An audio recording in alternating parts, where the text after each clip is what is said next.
하나님의 말씀을 보도록 하겠습니다. 하나님의 말씀은 고린도전서 1장 18절에서 25절. 십자가의 도가 멸망하는 자들에게는 미련한 것이요 구원을 받는 우리에게는 하나님의 능력이라. 기록된 바 내가 지혜 있는 자들의 지혜를 멸하고 총명한 자들의 총명을 피하리라 하였으니, 지혜 있는 자가 어디 있느냐, 선비가 어디 있느냐, 이 시대의 변론가가 어디 있느냐. 하나님께서 이 세상의 지혜를 미련하게 하신 것이 아니냐. 하나님의 지혜에 있어서는 이 세상이 자기 지혜로 하나님을 알지 못하므로 하나님께서 전도에 미련한 것으로 믿는 자들을 구원하시기를 기뻐하셨도다. 유대인은 표적을 구하고 헬라인은 지혜를 찾으나 우리는 십자가에 못 박힌 그리스도를 전하니, 유대인에게는 거리끼는 것이요 이방인에게는 미련한 것이로되 오직 부르심을 받은 자들에게는 유대인이나 헬라인에게나 그리스도는 하나님의 능력이요 하나님의 지혜니라. 아멘. 이번 주는 고난주간입니다. 우리 예수님께서 우리 죄를 대신 짊어지시고 십자가에 죽으신 것을 기념하는 주간이죠. 여러분, 우리는 어느 교회나 동일하고 공통적인 것을 볼 수 있는데, 그것은 모든 교회 건물에는 십자가가 다 붙어 있는 것입니다. 왜 교회는 십자가를 달아놓았을까요? 원래 이 십자가는 로마 시대에 가장 흉악한 자들을 사형시키는 사형의 틀이었습니다. 범죄자를 처형시키는 이 사형틀인데, 그런 사형틀을 왜 교회는 소중하게 생각하고 자랑스러워하고 또 십자가를 높이 달아놓고, 심지어 성도들은 이 목걸이에 목걸이까지 하고 이렇게 다니고 있는가? 만약 어떤 사람들이 교수형을 취하는 이 교수형의 올가미를 만약에 목에 걸고 다닌다, 거기에 걸어 놓는다. 만약에 어떤 사람이 전기 의자를 만약에 걸어 놓고 살고 있다, 이렇게 하면은 그 사람을 어떻게 생각을 하겠습니까? 제정신이 아니고는 도저히 있을 수가 없는 일입니다.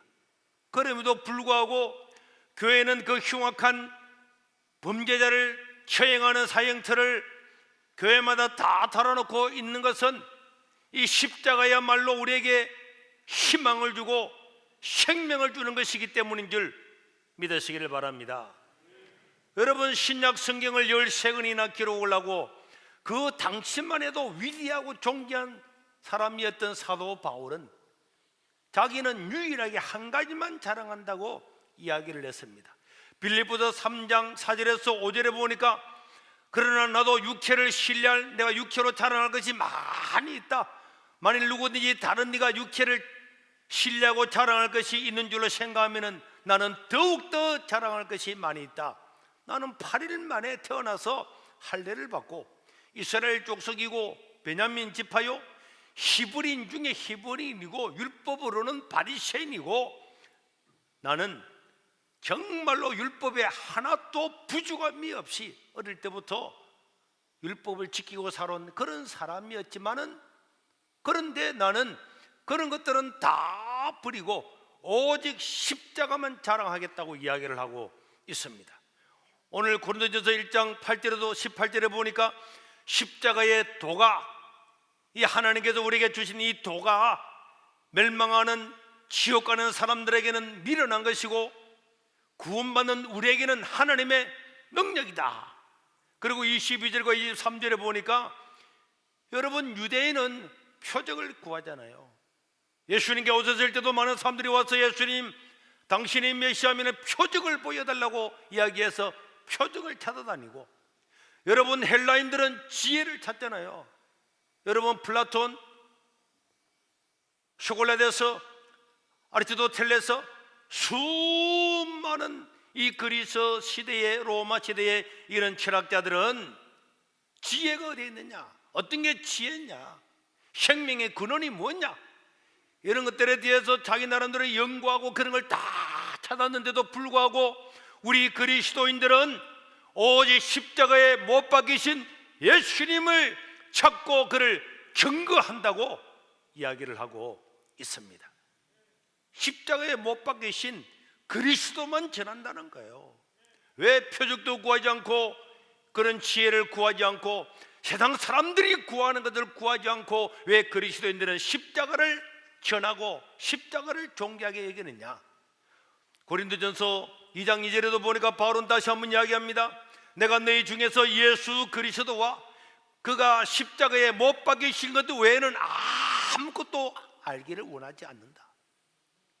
그 당시에 그렇게 위대하게 많이 배우고 자랑하고 있는 그 사람이 나는 나의 부함도 나의 지혜도 지식도 가마리엘 문에서 배웠던 것들도 모든 것들은 이거는 아무것도 아니고 오직 나의 자랑은 십자가에 못 박히신 예수님 그 십자가만 자랑한다, 이렇게 이야기를 하고 있습니다. 여러분, 왜 그럴까요? 왜 이렇게 똑똑한 사람들, 왜 이렇게 위대한 사람들이 세상의 지혜와 지식을 찾지 아니하고 부도 찾지 아니하고 십자가를 찾는다고 이야기했을까요? 그것은 우리 인간이 누구인가, 우리 인간이 누구인가를 알게 되면은 그럴 수밖에 없다는 거예요. 여러분, 우리 인간이 누굽니까? 로마서 3장 9절에서 18절에 보면요, 그러면 어찌하냐? 우리는 나았냐? 결코 아니라 유대인이나 헬란이나 다 제 아래에 있다고 우리가 이미 선언하였느니라. 기록된 바 의인은 없나니 하나도 없으며 깨닫는 자도 없고 하나님을 아는 자도 없고 찾는 자도 없고 다 치워져서 함께 가치 없는 무익하게 되고 선을 행하는 자가 없나니 하나도 없도다.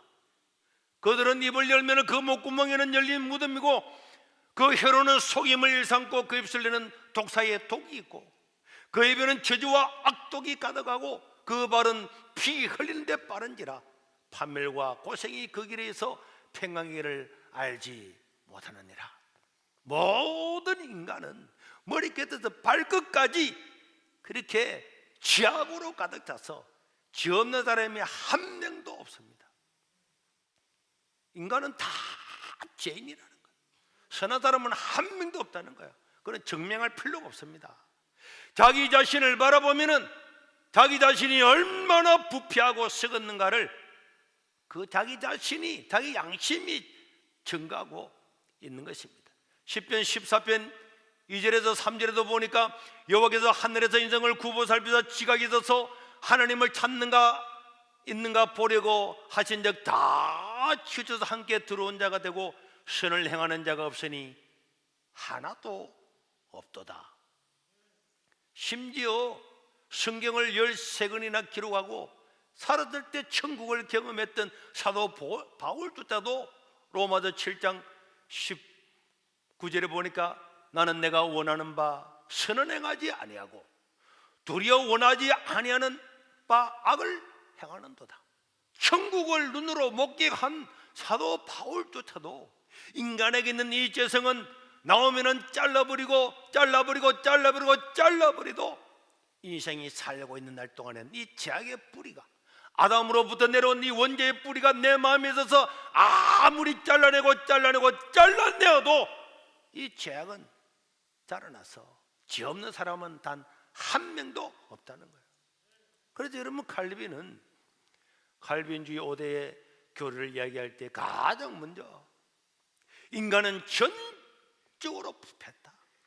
인간은 전적으로 부패했기 때문에 인간 자기의 힘으로는 구원받을 자가 한 명도 없다. 모든 사람이 죄를 범하였으며 한 사람도 선한 자가 없기 때문에 하나님은 조건 없이, 조건을 걸면은 한 명도 구원을 받을 수가 없기 때문에 조건 없이 인간을 선택을 했다는 거예요. 그만큼 인간은 구원받을 만한 자격이 있는 사람이 한 명도 없는다. 죄인인데 왜 교회는 죄를 강조합니까? 이 죄의 결과가 죽음을 가지고 오기 때문에 그런 것입니다. 이 죽음은 인간의 운명인 것입니다. 로마서 6장 23절에 보니까 죄의 삭선 사망이요, 죄를 가지고 있는 이 인생의 결국은 사망이라는 거예요. 히브리서 9장 27절에 보니까 한 번 죽는 것은 정해져 있는 것이고 그 후에는 심판이 있다. 모든 인간은 죄인인데 이 모든 죄인된 인간은 결국은 죄의 결과로 죽을 수밖에 없는 운명을 가지고 태어났는데, 이 죽음은 남의 문제가 아닙니다. 나이 든 사람의 문제가 아닙니다. 이웃집 사람의 문제가 아닙니다. 얼마나 운동을 많이 하고 몇 년 더 사는가의 문제가 아니라 이 죽음은 반드시 죄 있는 사람들에게 다가올 수밖에 없는 것입니다. 이게 인간의 운명이고 예외가 있을 수가 없는데, 그런데 문제는 내가 여기에서 헤어날 수 있는 길을 찾는 능력이 없다는 것입니다. 내 힘으로는 할 수 있는 게 아무것도 없다는 것입니다. 코로나는 오면은 지나갈 겁니다. 사람들은 여기에 대처하고 신약을 만들어내고 예방접종을 하고 그렇게 지나갈 거예요. 마스크가 없으면 마스크 공장도 세우고 할 수가 있습니다. 그러나 범죄한 인간이 죽을 수밖에 없는 이 운명은 내가 어떻게, 국가가 어떻게, 사회가 아무리 힘을 써도 해결할 수 없다는 데 문제가 있는 것입니다. 그리고 이 죽음은 예고 없이 오는 거죠. 이게 인간의 절망입니다. 왜 코로나를 겁냅니까? 죽을까 싶어서. 아무도 안 죽고 그냥 감기 조금 걸리다가 지나간다면 누가 걱정을 하겠습니까? 코로나도 겁내는데 죽음은 얼마나 두렵겠습니까? 그래서 하나님은 범죄하고 죄를 지어서 자기 힘으로 어떻게 할 수 없는 그 인간을 위해서 구원의 길을 계획을 하신 거예요. 자신의 힘으로는 절대 구원받을 수 없는 인간, 하나님은 인간의 상상을 벗어난 특단의 대책을 세운 거죠. 저는 우리가 나라가 어려우니까 사람들한테 100만 원 주자, 50만 원 주자 하는데 이게 특단의 대책이잖아요. 평소 같으면 그럴 수가 없는 건데 나라 경제가 어려우니까, 그러니까 부도 낼 사람들 많이 있으니까 특단의 대책을 세울 수밖에 없는 거잖아요. 하나님은 인간이 절대로 구원받을 수 없는 그 사건을 보면서 하나님은 특단의 대책을 세웠는데 그 대책이 뭐냐? 그것은 바로 죄 없으신 예수님을 인간의 몸으로 태어나서 인간을 구원하기 위해서, 인간이 범죄했기 때문에 인간의 몸으로 이 땅에 보내셔서 인간이 가지고 있는 죄악을 전부 다 주님이 그 죄의 대가를 다 짊어지시고 그 죄를 우리 주님이 십자가에 죽으셔서 전부 다 하나님 아버지 앞에 해소를 하시고 우리 죄를 대속을 하시고 그 사실을 받아들이고 인정하고 믿는 자에게는 구원을 주기로 특단의 대책을 세운 거예요. 만약에 서울대학에 들어가는데 시험만 쳐라, 문제 못 풀어도 되니까 이름만 적으면은 걸리게 해주겠다. 이게 특단의 대책이에요. 우리 하나님은 인간이 절대로 상상할 수 없는 특단의 대책, 자기 아들 예수님을 인간의 몸을 입혀서 이 땅에 보내셔서 인간의 죄를 다 짊어지시고 그를 죄 없는 그분이 우리 죄를 위해서 다 죽으시고 그 사실을 받아들이고 믿는 자에게는 특단의 대책으로 그냥 조건 없이 은혜로 값없이 구원을 받게 하신 이 특단의 대책을 세우신 것입니다. 그런데 이것도 이해를 하지 못할까 싶어서 구약에 수백 번도 넘게 설명을 했습니다. 6월절 어린 양을 잡아서 양의 고기를 먹고 그 피를 문지방과 문인방에 바르면은 그 피가 있는 집에 들어가 있는 사람은 그 사람이 죄인이든 아니든 아무 상관없이 그 피를 바른 집안에만 있으면은 구원을 받게 하심으로 말미암아서 예수님의 보혈의 능력을 믿기만 믿으면은 그 사람은 구원을 받는다는 것을 명백하게 보여주시고, 하나님을 원망하고 불평하고 살던 사람들이 불뱀에 물려서 다 죽어가고 있을 때에 모세는 놋뱀을 만들어서 높이 장대에 매달아서 그 놋뱀을 바라보기만 하면은, 쳐다보기만 하면은 고침을 주도록 함으로 말미암아서 예수님을 믿기만 하면은 구원받는 것을 이미 구약에 수도 없이 이야기하시고 구약에 있는 수많은 제사 제도를 통해서 인간은 피 흘림이 없이는 구원함을 받을 수가 없고 피 흘려 죽는 짐승을 대신함으로 말미암아서 용서받는 것을 보여주고 다 보여주고 난 다음에 이제 노뱀이 광야에 들린 것처럼 인자도 들려야 하리니 누구든지 이거를 믿고 시인하는 자는 구원을 받으리라. 이게 하나님의 특단의 대책이었어요. 그래서 성경은 이 하나님의 계획에 따라서 이 땅에 예수님이 오셨고 그 하나님의 예언된 대로 예수님은 십자가를 지셨는데 그 십자가를 지심은 바로 저와 여러분들의 죄악을 대신하시기 위해서 죽으신 거예요. 베드로전서 2장 24절에 보니까 친히 나무에 달려 그 몸으로 우리 죄를 담당하셨으니 이는 우리로 죄에 대해서는 죽고 의에 대하여 살게 하려 하심이라. 그가 채찍에 맞음으로 너희는 나음을 입었다. 베드로전서 3장 18절에도 그리스도께서 단번에 죄를 위하여 죽으사 의인으로 불의한 자를 대신하셨으니 이는 우리를 하나님 앞에 인도하려 하심이라. 육체로는 죽음을 당하시고 영으로는 살리심을 받으셨으니 주님이 살아나신 것은 이제 모본으로 보여주신 것이고 그를 믿는 모든 자들은 이 부활의 영광에 참여하게 될 줄로 믿습니다. 그래서 인류의 모든 죄악들이 십자가의 위에 달려있는 하나님의 아들 예수님에게 다 증가가 된 거예요. 만약에 우리나라가 능력만 있으면요, 능력이 없어서 그렇지 능력만 있으면 여러분 회사를 운영하다가 빚진 사람들, 살다가 빚진 사람들 전부 다를 모든 빚을 다 탕감해 주기로 결정하고 돈을 주면은 끝나는 겁니다. 그럼 우리가 그 돈이 없어서 못 주는 거죠. 우리 하나님은 하나밖에 없는 자기 아들을 땅에 보내셔서 자기 아들이 인류의 모든 죄를 다 탕감해 주기 위해서 죽으시고 그를 믿는 모든 사람에게는 과거와 현재와 앞으로 살아갈 모든 날의 죄악을 용서해 주셨음을 믿으시기를 바랍니다. 우리 예수님이 십자가를 지신 것은 저와 여러분들의 죄를 담당하시기 위해서 지셨다고 했잖아요. 그러니까 이제는 하나님의 아들이 아니라 인류의 죄를 대신 짊어지신 죄 있는 인간의 모습으로 그 죄의 형벌을 받는 인간의 모습으로 십자가에 달리셨기 때문에 그 절망감과 그 고통과 슬픔은 이루 말로 다 할 수가 없고 그 심판의 두려움과 그 모든 것들은 사람의 말로 표현할 수가 없습니다. 우리 주님은 나의 하나님, 나의 하나님, 어찌하여 나를 버리시나이까? 하나님과 예수님의 관계가 아니고 하나님과 인간의 죄를 대신 짊어지신, 인간의 죄를 대신 짊어지시고 형벌을 받는 바로 그 모습으로 그 형벌을 받는 그 고통이 얼마나 고통스러운가를 경험을 하고 있는 것입니다. 그 예수님의 죽음은 우리 죄를 위한 영원한 제사라고 이야기합니다. 히브리서 10장 12절에서 14절에 보니까 오직 그리스도는 죄를 위하여 한 영원한 제사를 드리시고, 따라합시다. 시작.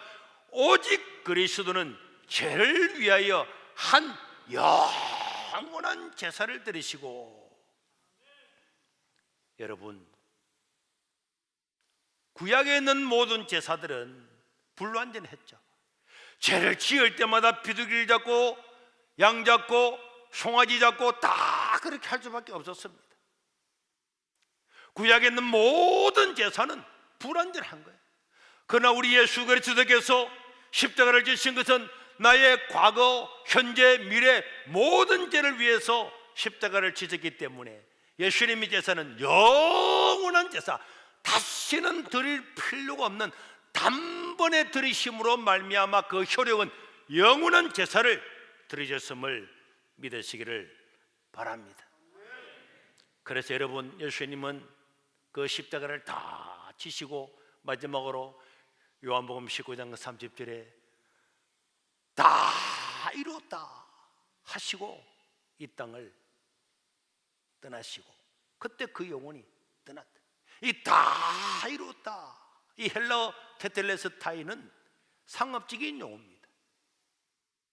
물건을 사고 난 다음에 값을 치를 때에 영수증 처리가 되었다, 값을 지불했다, 이게 테틀레스다. 이게 다 이뤘다는 거예요.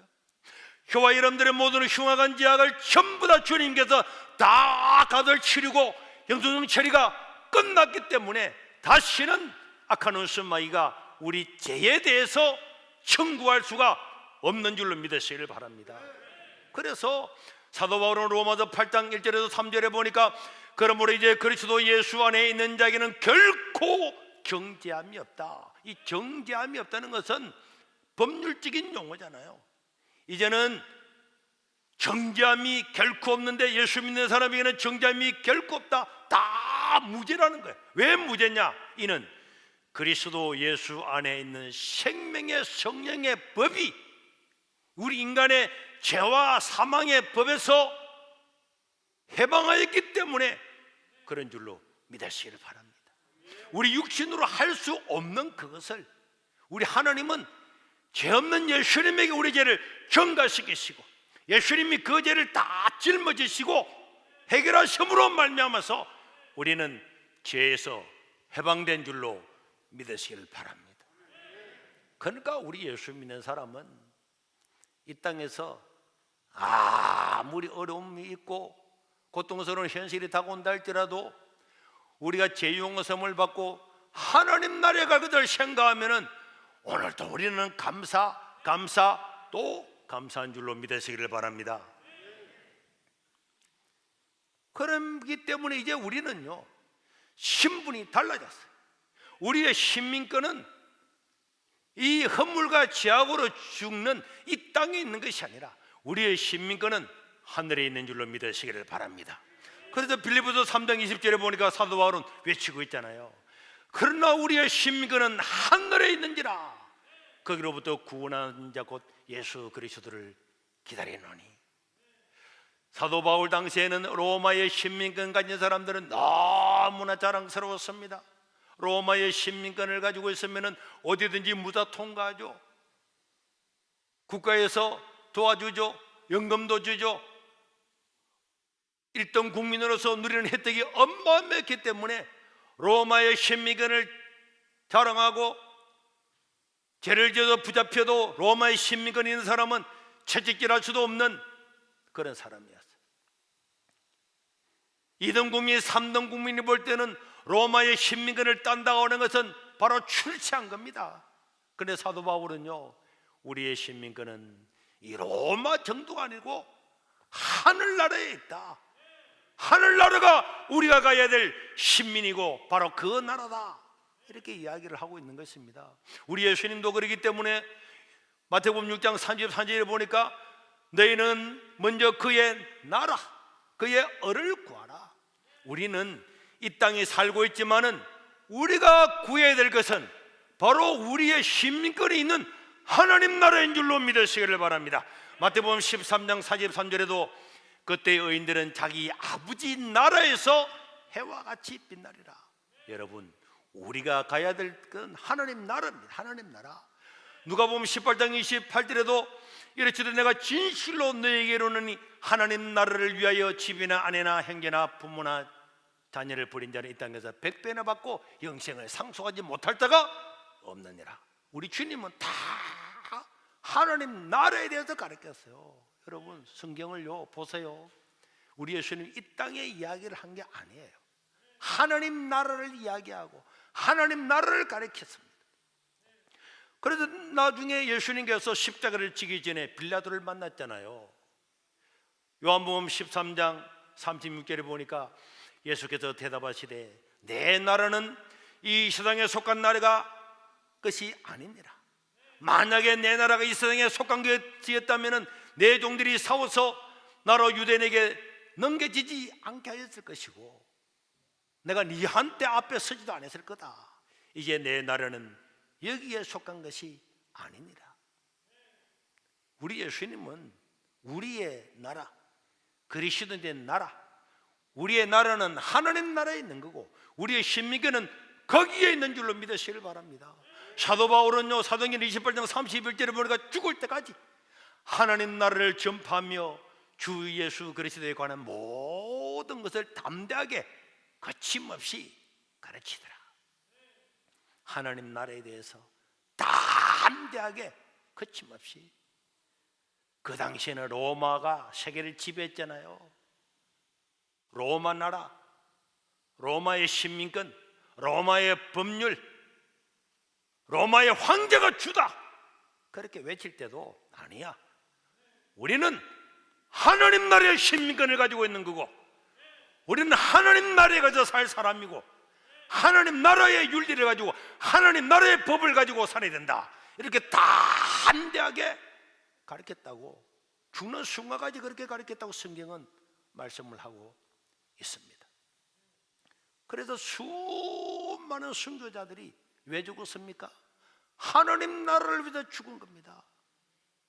이 땅에서 잠시 짧고 잘 사는 것이 문제가 아니고, 이 땅에서 고통당하지 않고 사는 것이 문제가 아니고, 하나님 나라, 내게 주어질 그 나라를 위해서 이 땅에서 목숨을 바치더라도, 나의 가정들 다 빼앗기더라도, 광야에서 유리 방황하며 궁핍하면서 모든 것을 다 잃어버렸음에도 불구하고 영원한 하나님 나라 때문에 그들을 순교하고 복음을 전하고 헌신하고 희생하면서 살았던 것입니다.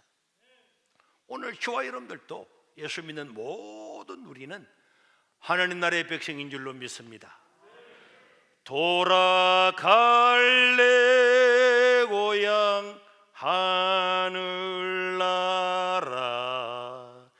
괴로운 인생길 가는 몸이 평안히 쉴 곳이 아주 없네. 걱정과 고생이 어디는 없으리. 돌아갈래 고향 하늘나라. 믿으시길 바랍니다. 우리 2절도 같이 한번 불러볼 거 2절 있습니까? 2절. 네. 광야에 찬바람 불더라도 앞으로 남은 길 멀지 않네. 산 넘어 눈보라 세차게 불어도 돌아갈래 고향 하늘나. 자, 3절을 우리 음악에 맞춰서 우리 같이 한번 불러볼게요. 3절.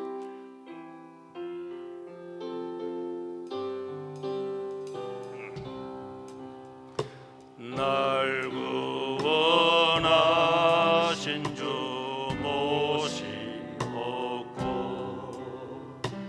영원한 영광을 누리리라. 아멘. 그리던 성도들 한자리 만나리. 돌아갈래 고향 하늘나라. 아멘. 하나님 나라를 사모하고 하나님 나라에 갈 백성들, 이 사람이 바로 예수 믿는 사람이에요. 세상 사람들은 예수 믿는 사람을 비난하기도 하고 몰라서 여러 가지 말들을 하지만은 우리는 이 땅에 살아도 우리의 나라는 하나님 나라입니다. 우리는 이 땅에 대한민국이라고 하는 이 나라의 육신의 나라에 살아서 할 수만 있으면 우리가 나라가 잘 되고 민족이 다 잘 되기를 바라지만은, 그러나 우리의 근본적인 정체성은 우리는 하나님 나라의 백성이라는 걸 잊어서는 안 됩니다. 만약에 이 땅의 법과 하나님 나라의 법이 부딪힌다, 우리 당연히 우리는 순교자들처럼 성도들처럼 하나님 나라를 택하는 거죠. 그게 우리 그리스도인입니다. 사랑하는 성도 여러분, 이번 고난주간을 맞이해서 이제 내일부터 금요일까지 특별 새벽 기도를 할 건데, 성도들은 교회 올 수 있는 사람은 교회에 와서, 또 못 오시는 분은 집에서 특별 새벽 기도를 다 참여하고, 또 우리 구역장, 교구장 모든 직분자들도 이 땅에 있는 회사, 이 땅에 있는 국가의 공무원보다도 천배나 만배나 소중한 하나님 나라의 직분을 가지고 있는 거예요. 직분을 잘 이룰 수 있도록 하고, 오히려 이런 국가적인 어려움이 왔을 때에 또 교회에 와서 예배를 못 드리는 사람들도 수없이 많이 있는데, 이럴 때에 오히려 그들을 돌보고 그들을 근구하고 건면하고 격려하고 이렇게 해야지, 어려울 때에 뒤로 자빠져서 구경꾼이 되는 것은 그건 하나님 나라의 군사가 아닙니다. 그래서 바울은 우리가 하나님 나라의 영적인 군사라 그랬잖아요. 군사는 어려울 때는 더 촥 가지고 어디서 제게 오는가 이렇게 해야지. 어려울 때 헬레 해가지고 더라, 내가 교회 가는지 안 가는지 또 모르겠고 와도 마스크 써서 왔는지도 모르고 잘 됐네, 마스크 쓰고 자야 되겠다, 이런 꼬로만 생각을 하고 있는 사람은 안 되지. 어려울 때는 더 힘을 내어서 내가 맡은 것을 책임을 다해야 그게 하나님 나라의 군대입니다. 구원받은 성도에게는 십자가에 달리신 이 예수님만이 우리의 자랑이에요. 그러니까 감격스럽고 고맙고 이 세상에 어떤 것보다도 소중한 거예요. 그래서 여러분, 심판날을 생각해 보세요. 로댕이라고 하는 사람은 생각하는 사람이라고 하는 이런 조각을 했다. 그 밑에 부제가 지옥문 앞에서 이렇게 붙어 있는 거예요. 지옥문 앞에 얼마나 두렵고 떨리겠습니까? 말도 못하는 거예요. 그런데 거기서 우리를 구원해 주신 주님을 찬양하고 예배하고 기도하는데 더욱더 힘을 다하시기를 바랍니다. 여러 가지 우리 교인들 어려운 줄도 많이 있는데, 저는 지난 한 주간을 지내면서 그래도 우리 세계로 교회가 너무 감사했어요. 어떤 구역장은 자기 구역원들이 어려움을 당하는데 어떻게 하면 도와주셨을까, 이런 분도 있고, 또 자기 개인이 장사를 해서 자기한테도 필요한데 이 사람을, 목사님 어려운 사람들을 도와달라는 사람들도 여러 사람이 있고, 군대 가가지고 첫 보너스를 받은 것을 우리 예배를 드리다가 교육관 정촉한다는 걸 소식을 듣고 그 보너스를 하나님께 드린 사람도 있고, 지난주에 제대한 한 청년은 자기가 군대 생활했을 때 모아놨던 모든 돈을 아무도 말 안 했는데 정초 헌금을 드리겠다고 가져온 사람도 있고, 그래서 사람이 어려울 때에 그 신앙이 빛나는 것입니다. 어려울 때야말로 하나님을 영원하게 할 수 있는 기회인 줄 알고 믿음의 승리자가 될 수 있기를 주의 이름으로 축원합니다.